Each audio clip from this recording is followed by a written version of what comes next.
สบายดีอยู่ในคลิปนี้ข้าพเจ้าจะพาทุกคนไปเชื่อมต่อกระเป๋าเพื่อที่จะถอนเงิน Hamster Combat Hamster Combat เป็น Airdrop ที่มีการแจกฟรีให้ทุกคนที่เล่นอยู่ใน Telegram ก็จะได้รับฟรีแล้วสามารถที่จะเชื่อมกระเป๋าเพื่อถอนเงินตัวนี้เอาไปขายแลกเป็นเงินกีบได้ข้าพเจ้าจะพาทุกคนไปเชื่อมต่อกระเป๋าต้องเชื่อมต่อกระเป๋าให้ถูกต้องฉะนั้นข้าพเจ้าคิดว่าคลิปนี้อาจจะค่อนข้างยาวหน่อยหนึ่งแต่พยายามเบิ่งให้จบหากว่าบ่อยากให้มันผิดพลาดอยากจะถอนเงินได้ต้องเบิ่งให้จบเพื่อทำความเข้าใจว่าจะตัดสินใจเฮ็ดอันใดและอันใดเป็นอันที่ควรเฮ็ดอันใดเป็นอันที่บ่ควรเฮ็ดนะคลิปนี้อาจจะมีประโยชน์อย่าลืมกดติดตามกดไลค์กดแชร์ให้ด้วยนะ Hamster Combat สามารถที่จะถอนเขาทั้งหมด4กระเป๋าตัวนี้นะสามารถถอนเขาได้ทั้งหมด4กระเป๋านี้เลยนะแต่ว่านะผู้ใดที่มีกระเป๋าใดก็สามารถถอนได้ทั้งนั้นยกเว้นว่าผู้ใดที่สำหรับไผนะสำหรับไผที่ยังบ่ทันมี3อันนี้ก็ใส่อันนี้นะนี่เป็นหมายเลข1ส่วนนี้ก็จะเป็นหมายเลข2นะอธิบาย1 2ก่อน1ก็คือผู้ที่บ่มีบัตรประจำตัวบ่มีใบขับขี่บ่มีพาสปอร์ตบ่มีบัญชีธนาคารบ่มีอีเมลบ่มีข้อมูลอย่างเลยก็สามารถเฮ็ดได้สามารถถอนมาได้สามารถซื้อขายได้แต่ต้องใส่ในกระเป๋าตัวที่1นะตัวที่1นี้นะข้าพเจ้ามีคลิปสอนสร้างกระเป๋าตัวที่1นี้ไปเรียบร้อยแล้วหากว่าไผที่ยังบ่ทันสร้างกระเป๋าตัวนี้ก็ต้องไปสร้างกระเป๋าตัวนี้ก่อนนะไปเบิ่งคลิปสร้างกระเป๋าตัวนี้ก่อนหรือไผที่ซ่องบ่เห็นนะก็ติดต่อมาทางเบอร์ WhatsApp ของข้าพเจ้านะ233354412นะ233354412นะติดต่อมานะแล้วสำหรับผู้ที่ใช้อยู่ในเลข2คือผู้ที่มีพาสปอร์ตใบขับขี่บัตรประจำตัวบัญชีธนาคาร4อย่างนี้ต้องมีอยู่2อย่างเช่นบัญชีธนาคารมันขาดบ่ได้แล้วเนาะอันที่2มาก็คือต้องมีพาสปอร์ตบัตรประจำตัวหรือใบขับขี่1ใน3อันนะคือต้องยืนยันตัวตนให้มันผ่านนะใช้กันในกระเป๋าตัวใดก็ตามต้องยืนยันตัวตนให้ผ่านก่อนจึงสามารถที่จะเอามาเชื่อมคันกับผู้ใดที่สมัครใหม่แล้วยืนยันตัวตนยังบ่ผ่านห้ามเอามาเชื่อมนะถ้าว่าเอามาเชื่อมจะถอนเงินบ่เข้าหรือว่าถอนเงินเข้าก็จะบ่ได้เงินตอนนั้นถอนแลกเป็นเงินกีบได้นะฉะนั้นเขาจะพาทุกคนไปเบิ่งวิธีการอยู่ใน Hamster Combat อยู่ในแอป Telegram กันเนาะว่ามันเป็นจังไดนะก็คือพวกเราลิงก์จาก Telegram ก็เข้าที่ Telegram เข้าไปนะก็ Hamster Combat นะก็กดที่ Hamster Combat เข้าไปที่คำว่า Play in one click เข้าไปนะตอนนี้มีผู้เล่นอยู่ที่98ล้านนะ98ล้านคนนะเฉพาะเดือนนี้นะเพราะว่าคิดว่าจะได้รับเงินแล้วทุกคนก็กลับมาเปิดลิ้นกันนะโอเคก่อนอื่นก็มาที่คำว่า Hamster Combat หัวตัวหนูคำว่า Airdrop นี้นะก็จะเห็นว่าเขาก็จะเปิดวันที่26ยังแต่11มื้อแต่ว่าพวกเราต้องเฮ็ดก่อนวันที่21เดือน9เด้อนะต้องเฮ็ดก่อนวันที่21เดือน9ผู้ใดที่เฮ็ดช้าก่อนวันที่21เดือน9อาจจะมีผลในการถอนเงินนะเขาจะแนะนำอีกทีนะตอนนี้มันจะมีกระเป๋าทั้งหมดที่จะสามารถถอนได้นะก็คือพวกนี้นะมีอยู่หลายกระเป๋าหนึ่งก็คือ Binance 2 OKX 3 Bybit 4ในกระเป๋าของ Telegram ที่ใช้อยู่นะ5เป็นกระเป๋าที่ EBI นะ6เป็นกระเป๋าเป็นโทนคีเปอร์บอกหรือว่าเป็นกระเป๋าอันใดที่เป็นเฉพาะของเชนโทนเท่านั้นเป็นกระเป๋าเว็บ3ที่สามารถเก็บเหรียญโทนได้ขนาดนั้นที่เป็นเชนของโทนนะแต่ข้าพเจ้าคือสอนใช้งานเป็นตัวที่นี้นะข้าพเจ้าเคยสอนใช้งานแอปตัวนี้ก็เลยว่ามาเชื่อมต่อแอปตัวนี้เพื่อให้ทุกคนเข้าใจนะมาที่นี่อธิบายให้ละเอียดอีกทีอยู่ในจุดว่ากระเป๋าตัวใดจะได้รับเงินก่อนส่วนกระเป๋าตัวใดจะได้รับเงินตามหลังนะกระเป๋าที่จะได้รับเงินก่อนก็จะเป็นกระเป๋าพวกนี้เด้อพวกนี้เนี่ยมีโอกาสที่จะได้รับเงินก่อน ส่วนผู้ใดที่ใช้อยู่ในกระเป๋าตัวที่2ตัวด้านลุ่มเนี่ยเป็นโทนกิปเปอร์พวกนี้ก็จะได้รับที่หลังนะเดี๋ยวจะให้เบิ่งนะก็มาเบิ่งตัวของ Binance ก่อนนะ Binance ก่อนว่ามันเป็นจังไดนะผู้ใดที่มีกระเป๋า Binance แล้วค่อยมาใช้ได้ผู้ใดที่บ่มีก็อย่าใช้นะแต่ข้าพเจ้าแนะนำเพื่อผู้มีก็กดที่ yes I have it ก็กดเข้าไปทางระบบจะบอกว่านี่เขาเปิดให้เชื่อมต่อนะเขาเปิดให้เชื่อมต่อตั้งแต่วันที่13เดือน9แล้วนะแล้วจะสิ้นสุดวันที่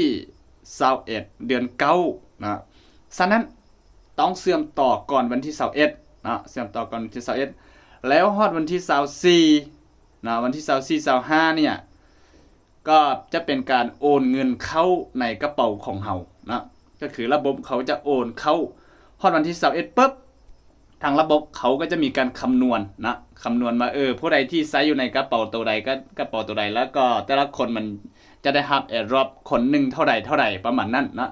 แล้วฮอดวันที่24 25เนี่ยเขาก็จะมีการโอนเข้ากระเป๋าของเฮาแล้วทางกระเป๋าหันเขาก็จะมาเบิ่งอีกทีว่ากระเป๋าของเฮาเนี่ยมีการยืนยันตัวตนเรียบร้อยแล้วบ่คันยืนยันตัวตนเรียบร้อยก็สามารถรับได้คันยืนยันตัวตนยังบ่ผ่านนะก็จะเป็นบ่สามารถรับได้เด้อฉะนั้นให้แต่ละคนต้องมายืนยันตัวตนให้มันผ่านนะโอเคไปเบิ่งตัวต่อมาก่อนนะ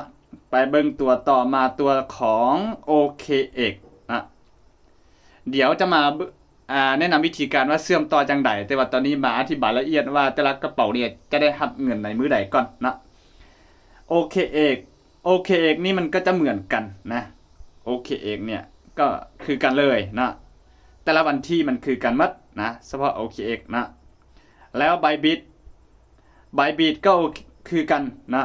3กระเป๋าถือว่ารับวันที่เดียวกันสิ้นสุดวันที่เดียวกันนะเปิดวันที่เดียวกันนะสำหรับ3กระเป๋าตัวนี้นะ3กระเป๋าตัวนี้มันไซส์คือกันแต่ว่าวิธีการเชื่อมต่อต่างกันเดี๋ยวจะมาอธิบายวิธีการเชื่อมต่อทีหลังนะตอนนี้มาเบิ่งที่ตัวของ Telegram ก่อนนะ Wallet Telegram ตัวนี้เนี่ยก็จะคล้ายๆกันแต่ว่ามีจุดหนึ่งที่ข้าพเจ้าบ่แนะนำเนาะมีจุดหนึ่งที่ข้าพเจ้าบ่แนะนำให้แต่ละคนใช้ก็คือตัวนี้เนี่ยอาจมีโอกาสที่จะบ่สามารถถอนเงินได้เพราะว่าพวกเราบ่ได้ใช้ใน Telegram Premium นะมันจะมีคำว่า Light KYC ข้าพเจ้าเป็นห่วงว่าย่านมันเอาเป็น Telegram Premium คือต้องเป็น Telegram ที่มีติ๊กสีฟ้าๆอยู่ทางหลังคือตัว Facebook Fanpage บ่หรือว่าอยู่ใน Twitter อันเขามีการยืนยันตัวตนแล้วได้รับตัวสติ๊กเกอร์ติ๊กขนาดเนาะคันแต่ว่าพวกเรายังบ่ทันเป็น Premium ย่านบ่ได้ฉะนั้นข้าพเจ้าก็ตัดตัวนี้ออกไปนะตัดตัวนี้ออกไปนะส่วนมาตัวที่เป็นตัวของ EBI Exchange ตัวนี้เนี่ยก็เป็นวันเดียวกันนะจุดนี้จะต่างกันนิดนึงนะก็คือเปิดเมื่อวันที่13นะแต่ว่าจะสิ้นสุดนะจะสิ้นสุดวันที่26นะ26เนี่ยเขาจึงจะปิดนะแล้วก็วันที่26เนี่ยจึงจะเริ่มที่สามารถถอนได้นะจึงจะเริ่มที่สามารถถอนได้หรือว่าสามารถกดเคลมนะกดเคลมเข้าไปกระเป๋านะเฉพาะตัวนี้นะแต่ตัวนี้เนี่ยข้าพเจ้าก็ยังบ่ทันเคยใช้เด้อตรงนี้นะตัวนี้บอกว่าบ่จำเป็นต้อง KYC นะแล้วก็บ่มีค่าฟรีค่าธรรมเนียมนะแต่ข้าพเจ้าก็ยังบ่ทันแน่ใจว่าตัวนี้มันดีกว่าหรือจังใดนะเพราะว่าข้าพเจ้าบ่เคยใช้ในกระเป๋าตัวนี้มาก่อนนะกระเป๋าตัวนี้เนี่ยข้าพเจ้าก็ยังบ่ทันใช้ฉะนั้นข้าพเจ้าคิดว่าอาจจะตัดออกไปนะผู้ใดที่เคยใช้แล้วก็ใช้นะแต่ว่าข้าพเจ้ายังบ่เคยใช้ข้าพเจ้าก็เลยมาตัดออกไปย้านว่าจะผ่านสมาชิกทุกคนเฮ็ดผิดพลาดแล้วถอนเงินบ่เข้านะบัดนี้มาเบิ่งตัวสุดท้ายนะตัวสุดท้ายเป็นตัวของ On Chain Airdrop ที่พวกเราใช้กระเป๋าโทนกิปเปอร์นะก็ลองคลิกเข้าไปเพื่อจะเบิ่งด้านในว่ามันจะเป็นจังไดนะ มาเบิ่งตัวสุดท้ายตัวของ on chain airdrop เนาะตัวนี้เนี่ยมันก็จะแตกต่างกันนิดนึงตัวนี้กับตัว EBI นี่มันคือกันเนาะตัวนี้จะเปิดตั้งแต่วันที่13เดือน9แล้วแต่ว่าจะสิ้นสุดแล้วก็สามารถสั่งถอนวันที่26เดือน9เนาะ26เดือน9จึงสามารถที่จะเริ่มถอนได้นะเขาจึงจะเปิดเริ่มถอนได้นะและอีกจุดหนึ่งผู้ใดที่อยากจะใช้กระเป๋าตัวนี้หากว่ามีการเชื่อมต่อมาก่อนแล้วนะก็กดที่คำว่า set default withdraw option นะแต่ผู้ใดที่คิดว่ายังบ่ทันแน่ใจว่าตัวกระเป๋าเนี่ยเชื่อมต่อจากกระเป๋า Telegram หรือบ่เนาะหรือว่าเป็นการเชื่อมต่อจากทนกิปเปอร์นะให้แต่ละคนมากดที่คำว่า change wallet address กดเข้าไปปุ๊บแล้วให้ทุกคนมาเชื่อมต่อกับตัวของโทนกิปเปอร์เอานะต้องคลิกเข้าไปแล้วอันใดเป็นสีฟ้าแล้วก็กดมันก็จะเชื่อมต่อขึ้นมาเองนะห้ามใส่ตัวนี้นะห้ามใส่ตัวนี้เด้อนะให้ใส่พวกนี้ได้อยู่นะพวกนี้หาว่าเคยใส่ในกระเป๋าตัวใดสามารถใส่ได้แต่ว่าตัวนี้ข้าพเจ้าบอกว่าห้ามใส่ยานว่าแต่ละคนจะโอนออกบ่ได้นะเพราะว่ามี Light KYC ก็เลยบ่ทันแน่ใจว่า Light KYC มันต้องได้ยืนยันแบบใดนะโอเคข้าพเจ้าจะมาอธิบายอีกทีเป็นนับเป็น1 2เพราะว่าข้าพเจ้าตัดออกไป2ตัวนะตัดออกไป2ตัว2กระเป๋านี้คือตัดออกไปข้าพเจ้าบ่เคยใช้แล้วก็ย้านว่าจะถอนเงินบ่ได้เนาะก็นับเป็น1 2นะนี่ก็จะเป็น1นี่ก็จะเป็น2เนาะเลข1คือผู้ที่สมัครกระเป๋านี้เคยมี3กระเป๋านี้มาก่อนเคยยืนยันตัวตนเคยฝากเคยโอนออกฝากเข้าเฮ็ดธุรกรรมทุกอย่างเคยแลกเป็นเงินกีบได้อยู่แล้วนะเคยเทรดได้อยู่แล้วจึงจะเชื่อมต่อกระเป๋าในหมายเลข1นะ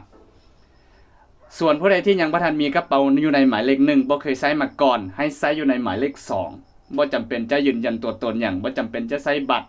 ประจำตัวใบขับขี่พาสปอร์ตบ่จำเป็นจะใช้บัญชีธนาคารก็ใช้อยู่ในหมายเลข2แต่ว่าอยู่ในหมายเลข2เวลาที่ถอนออกมาปุ๊บบ่สามารถที่จะแลกเป็นเงินดอลลาร์และบ่สามารถที่จะแลกเป็นเงินกีบด้วยตนเองต้องผ่านการขายให้ผู้อื่นที่เขาสามารถนำเหรียญของเราไปขายเป็นเงินกีบให้เขานะขายให้เขาแล้วเขาก็ซื้อต่อจากเรานะโอนไปให้เขาได้แต่ว่าเขาจึงจะไปขายและโอนเงินกีบให้เราหรือว่ารับซื้อด้วยราคาที่ตกลงกันเองนะเขาจะคิดว่าใส่อยู่ในกระเป๋าที่2เนี่ยเวลาเราถอดออกหรือว่าขายนี่อาจจะได้ขายในราคาที่ต่ำกว่าตลาดจึงจะมีคนรับซื้อแต่แนวใดก็ตามเป็นของฟรีหามาได้จริงก็ใส่ในหมายเลข2นะโอเคขั้นตอนต่อไปก็คือวิธีการเชื่อมต่อกระเป๋านะบัดนี้ก็คือวิธีการเชื่อมต่อกระเป๋าข้าพเจ้าจะเชื่อมต่อทีละอันนะเชื่อมต่อทีละอัน1 2 3แล้วก็4นะ4นี่จะเป็นคล้ายๆกับเมื่อกี้แต่ว่าจะเป็น1 2 3ก่อนนะเริ่มจาก Binance ก็กดเข้าไปข้างในนะกดเข้าไปปุ๊บแล้วกดที่คำว่า yes I have เนาะก็กดที่ yes I have เลยนะทางระบบอยู่ใน Binance เนี่ยต้องการอยู่2อย่างนะอันที่1ก็คือที่อยู่นะที่อยู่ของ Hamster Combat นะและอันที่2ก็หมายเลข Memo เท่านี้นะหลังจากที่ได้แบบนี้ก็เพียงแต่มากดคำว่า save and choose เข้าไปนะนี่คือเชื่อมต่ออยู่ในตัวของ Binance มันก็จะเป็นประมาณนี้เลือกในนี้ก็คือต้องเลือก1 ใน 3นะ1 ใน 3บ่สามารถที่จะเชื่อมต่อทุกอย่างได้นะต้องเลือก1 ใน 3อันนี้คันถ้าว่าเลือกตัวใดแล้วก็แล้ว2ตัวนะสมมุติว่าเลือก1ตรงนี้ก็บ่เลือกบ่ใช้แล้วนะสมมุติว่าเลือกอยู่ใน Bybit 2ตัวนี้ก็ทีมออกไปบ่จำเป็นจะกรอกข้อมูลเข้าไปเด้อนะบัดนี้ไปเบิ่งวิธีการก่อนเนาะวิธีการเชื่อมต่อนี้ก่อนเนาะเชื่อมต่อของกระเป๋า Binance เนาะการเชื่อมต่อกระเป๋า Binance ก็คือตัวนี้เด้อเนาะก็กดเข้าไปข้างในเนาะไผที่เคยใช้ก็จะเข้าใจว่ามันเป็นจังไดเนาะก็กดที่คำว่า wallet เนาะ กดที่คำว่า wallet ด้านรูปนี้นะกดที่คำว่า wallet แล้วมาที่คำว่า sport กดที่ sport เข้าไปนะแล้วค้นหาตัวนี้กดค้นหานะพิมพ์ HMSTR นะพิมพ์แบบนี้ใส่นะแล้วก็จะขึ้นคำว่า hamster combat เข้ามาก็กดเข้าไปปุ๊บนะแล้วให้กดที่คำว่า deposit crypto นะ deposit crypto แล้วก็เลือกเป็น chain ของโทนนะคลิกคลิกที่นี่เข้าไปนะแล้วก็กดโอเคบัดนี้มันจะมีอยู่2อันแล้วเนาะนี่ก็จะเป็นตัวของ address นะเป็นตัวของ address ห้องซ่องที่1นะส่วนนี้ก็จะเป็นตัวหมายเลข memo นะวิธีการก็คือ copy นี้นะ copy นี้สมมติกัน copy ปั๊บตัวด้านถึงก็เอามาวางที่ Telegram นะกดเข้าไปก่อนตอนนี้มันก็ออกระบบมานะต้องกดเข้าไปข้างในก่อนนะแล้วกดที่ Binance เข้าไปกดที่ Yes I have it ตัวสีฟ้านี้นะก็เอาซ่องที่1มาวางที่นี่นะโดยการกดแตะดนๆแล้วแตะที่คำว่าวางปุ๊บนี่ก็จะเห็นว่าเป็นที่อยู่เข้ามาที่นี่แต่ต้องเบิ่ง2-3ตัวสุดท้ายเนี่ยมันแม่นแท้หรือบ่คันแม่นจึงแม่นนะกลับมาเบิ่งตัวนี้นี่2-3ตัวสุดท้ายคันนั้นแม่นแล้วจึงแม่นเนาะโดยวิธีการกด copy ที่นี่หลังจากนั้นก็ copy ตัวนี้กดที่ copy นะกด copy เข้าไปปุ๊บ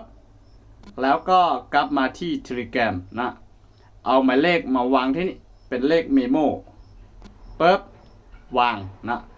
หลังจากนั้นก็กดคำว่า save and choose เข้าไปคือการเลือกที่จะใส่ Binance เข้าไปแล้วนะประมาณนี้นะ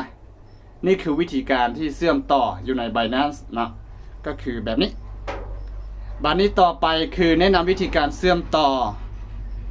OKX นะเชื่อมต่อ OKX ก็คลิกเข้าไปนะแล้วกดที่คำว่า yes I have it ก็กดเข้าไปมันจะมี3ซ่องนะ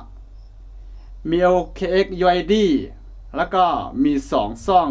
คือกันกับตัว Binance นะแต่ว่ามันบ่แม่นตัวที่อยู่ของ Binance ต้องเอาจาก OKX นะ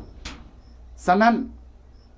เมื่อเป็นแบบนี้ก็กดเข้าที่ OKX เข้าไปเลยนะกดเข้าที่ OKX เข้าไปข้างในก่อนกดเข้ามา OKX ก็จะเป็นประมาณนี้นะก็มากดที่หัวด้านถึงนะกดที่หัวด้านถึงที่เป็นจำนี่แหละกดเข้าไปปุ๊บมันจะเป็นแบบนี้ก็กดที่ลูกศรตัวนี้เข้าไปนะกดเข้าไปปุ๊บ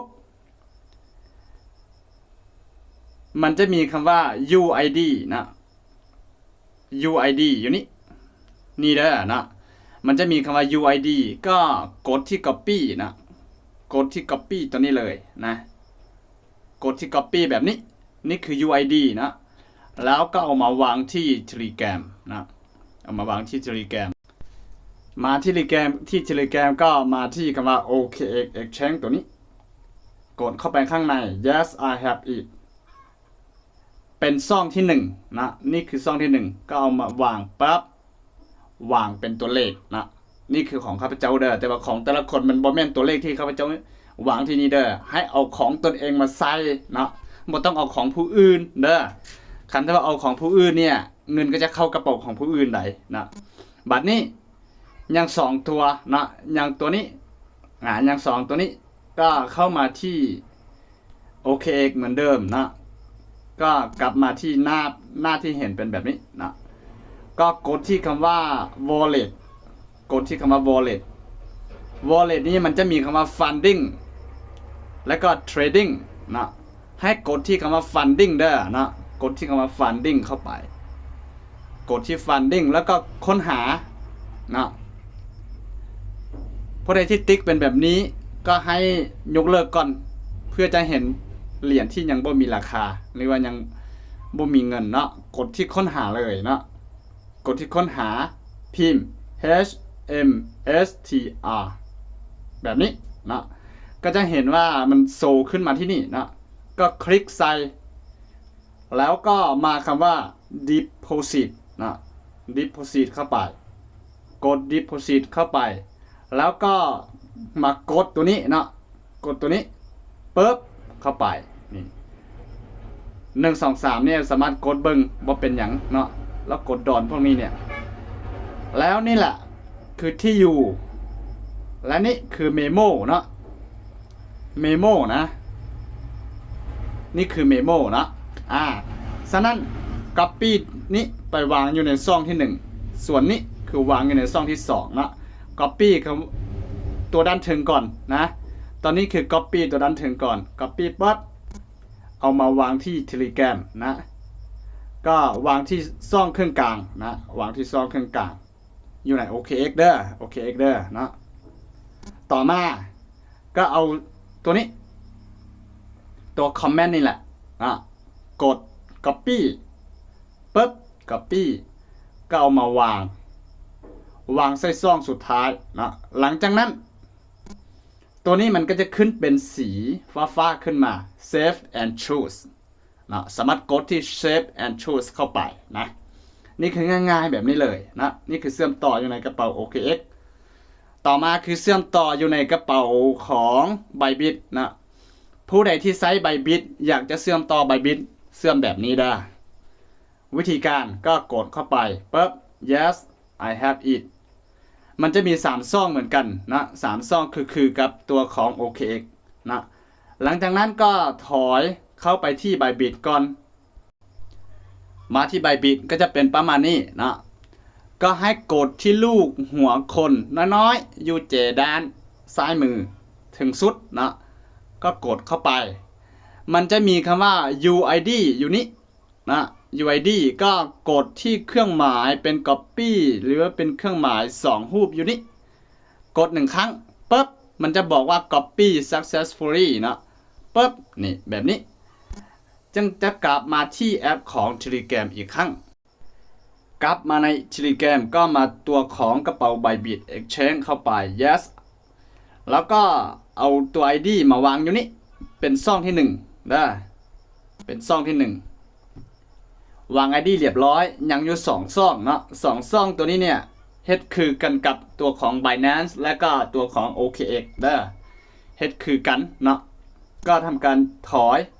แล้วมากดที่คำว่า asset หรือว่าอยู่ในกระเป๋าตัวลุ่มสุดนี่แหละนะกดที่ asset แล้วมาตัวคำว่า funding เบิงนะมาตัวคำว่า funding เบิงแล้วลองค้นหานะลองค้นหาชื่อของ HM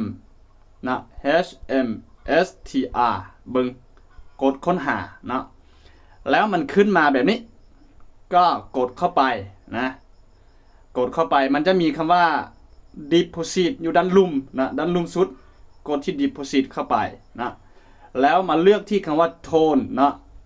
คลิกที่ตัวโทนเข้าไปนะนี่แล้วก็กดโอเคนะบัดนี้มันจะมีอยู่2บอลนะ2บอลนี้คือเมโมส่วนนี้คือตัว address หรือที่อยู่นะก็เอาตัว address นี้ copy ไปวางก่อนกด copy ปุ๊บแล้วก็กลับมาที่ Telegram ก็เอา address มาวางที่ตัวเครื่องกลางนะบัดนี้กลับมาเอาตัวเมโมนะตัวเมโมก็กด copy นะกด copy เรียบร้อยก็กลับไปที่ Telegram ก็เอามาวางอยู่ในห้องของเมโมเป็นตัวเลขเมโมนะเป็นตัวเลขเมโมย้ำว่านี่กับนี่มันต่างกันคนละอันเด้อเนาะนี่คือเบิ่งมาฮอดจุดนี้ก็จะเข้าใจเนาะแล้วให้กดที่ Save and Choose เข้าไปนี่คือจะเชื่อมต่อได้เรียบร้อยหากว่ามีการ Save and Choose เข้าไปนะบัดนี้วิธีการต่อมาก็คือผู้ใดที่ติ๊กแบบนี้อยู่นะผู้ใดที่ติ๊กแบบนี้อยู่ก็บ่มีปัญหาเด้อนะต้องติ๊กเป็นสีฟ้าๆนะต้องติ๊กเป็นสีฟ้าๆมันจึงแมนคันถ้าว่าติ๊กเป็นสีเทาคือยังบ่แมนนะ บัดนี้ต่อมาขั้นตอนนี้ก็คือการเชื่อมต่อกระเป๋ากับตัวของโทนกิปเปอร์นะเชื่อมต่อกระเป๋ากับตัวกระเป๋าตัวนี้นะบัดนี้เชื่อมต่อวิธีการเชื่อมต่อนะคันถ้าว่ายังบ่แน่ใจว่ากระเป๋าที่เคยเชื่อมต่อเนี่ยจักแม่นกระเป๋าอันใดแล้วก็กดที่คำว่าแชงวอลเล็ตนะกดที่แชงวอลเล็ตแบบนี้แล้วกดโทนกิปเปอร์เข้าไปนะแล้วก็มีแต่กดติ๊กใส่แหละอันใดที่เป็นสีฟ้าก็กดเข้าไปแต่ว่าห้ามแตะอันนี้นะห้ามแตะอันนี้ได้กดที่คำว่าโทนกิปเปอร์เข้าไปนะหลังจากที่เชื่อมต่อเข้ามาเรียบร้อยแล้วเห็นเป็นแบบนี้แน่ใจแล้วว่าเป็นของเฮานะแน่ใจแล้วว่าเป็นของเฮาเรียบร้อยก็มากดคำว่า set as default withdraw option กดตัวสีฟ้านี้แล้วเครื่องหมายตัวนี้ก็จะเปลี่ยนแปลงนะอาจจะเป็นสีฟ้าเขียวเบาะหรืออาจจะเป็นสีเขียวเบาะหรือจะเป็นสีฟ้าเข้มตัวนี้ก็ยังไม่ทันแน่ใจเพราะว่าข้าพเจ้าบอสไซน์นะเขาจะเลือกไซต์ตัวอื่นแต่วันนี้คือวิธีการว่าต้องเฮ็ดแบบนี้มันจึงจะสามารถเชื่อมต่อนะคันถ้าว่ายังเป็นสีแบบนี้อยู่ก็คือยังไม่ทันเชื่อมต่อนะให้แต่ละคนเข้าใจนะเมื่อเราแน่ใจอยู่แล้วว่ากระเป๋านี้คือกระเป๋าของโทนกิปเปอร์หรือเป็นกระเป๋าที่สามารถทำเงินได้จึงจะมากดที่ตัวเป็นสีฟ้าแบบนี้เข้าไปนะโอเคนี่คือคลิปที่เชื่อมต่อกระเป๋าเรียบร้อยก็เป็นประมาณนี้นะไผที่ยังบ่ทันเข้าใจอันใดนะสามารถที่ซักถามมาที่เบอร์ WhatsApp ของข้าพเจ้าเนาะ233354412ผู้ใดที่เฮ็ดเข้าไปแล้วมันแตกต่างจากที่ข้าพเจ้าเว้าที่นี้นะหรือว่าขั้นตอนต่อไปที่ข้าพเจ้ายังบ่ทันกดนะทุกคนกดเข้าไปแล้วมันงงว่าจะไปบันไดนะสามารถส่งรูปภาพมาที่เบอร์ WhatsApp ของข้าพเจ้าแล้วถามว่ามันต้องไปที่ใดหรือว่าเฮ็ดอย่างใดแต่ละคนที่ซักถามมาก็ต้องมีคำถามนะคันถ้าว่าพิมพ์ว่าให้หรือว่าพิมพ์ว่าสบายดีข้าพเจ้าก็จะบ่สั่งตอบก็จะมีแต่เลื่อนผ่านได้เนาะหลายคนเด้ต้องฝากคำถามไว้ว่าอยากจะถามหยังอยากจะแนะนำหยังต้องมีสิ่งที่ควรจะเซตหาจึงจะเซตมาเด้อโอเคหวังว่าคลิปนี้อาจจะเป็นประโยชน์สำหรับสมาชิกทุกคนนะแล้วจะได้รับเงินก็ต่อเมื่อฮอดวันที่26เดือน9ปี2024จึงสามารถที่จะแลกเป็นดอลลาร์หรือถอนเป็นเงินกีบได้เนาะทุกคนอาจจะได้รับวันที่24 25แนวใดก็ตามต้องฮอดวันที่26จึงสามารถได้นะจึงสามารถเฮ็ดได้และอีกอย่างผู้ใดที่ไซส์กระเป๋าแบบนี้ต้องฮอดวันที่26จึงจะมากดถอนเนาะฮอดตอนนั้นเราจึงจะได้กดถอนอีกทีเนาะนี่คือการเชื่อมต่อกระเป๋าก่อนแล้วตอนที่เราจะได้รับ AirDrop จำนวนเท่าใดเราจะมากดถอนตอนนั้นจึงจะได้กดเคลมฟรีนะเคลมเข้าไปนะแต่ว่าระบบที่จะเปิดเคลมเนี่ยตอนนี้อยู่ในนี้เนี่ยก็คือจะเปิดประมาณวันที่26จึงจะเปิดเนาะส่วน3กระเป๋าเนี่ยประมาณวันที่23 24 25เขาก็จะเปิดให้เราเคลมแล้วนะฉะนั้นวันที่23 24 25 26ก็ต้องมาเบิ่งเด้อมาเบิ่งว่าต้องได้เฮ็ดจังไดต่อนะข้าพเจ้าจะอัปเดตเป็นคลิปใหม่ให้นะสำหรับในคลิปนี้หากว่าทุกคนคิดว่าเป็นประโยชน์หรือว่าดีก็อย่าลืมกดไลค์กดแชร์ให้ด้วยเนาะใครที่มีคำถามอันใดข้องขาดใจหรือมีอันใดที่เป็นสิ่งดีๆอยากจะแนะนำก็สามารถที่แชทหาหรือคอมเมนต์ใต้คอมเมนต์ได้เด้อแล้วค่อยพบกันใหม่สบายดี